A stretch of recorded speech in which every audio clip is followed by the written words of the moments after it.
Il y a plus d'une centaine de parcs zoologiques sur le territoire français qui sont répartis sur tout le territoire. Il y a des parcs zoologiques qui sont en zone urbaine, d'autres qui sont en zone plus campagne.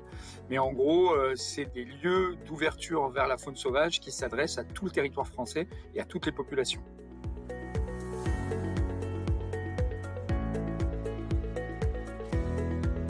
Les zoos sont des lieux de recherche scientifique, mais pas que. C'est des lieux aussi de vulgarisation et des lieux d'action. C'est-à-dire toute la recherche qui a lieu dans les zoos va servir à des programmes de protection de la faune sauvage en local sur le territoire français, dans les Outre-mer, mais aussi au-delà à l'international.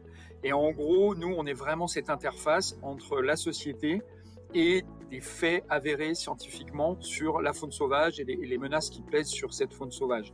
Donc en gros, quand on vient visiter le zoo, on vient découvrir, on vient apprendre et on espère qu'on arrive à transformer aussi les gens en acteurs de la conservation.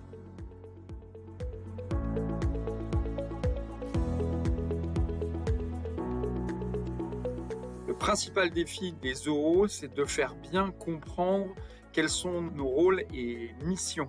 Et ça, on s'est rendu compte que c'était pas encore très très clair. On est touché, comme toute structure scientifique, par cette mise en question de la recherche scientifique, de l'approche rationnelle et de l'objectivité des faits.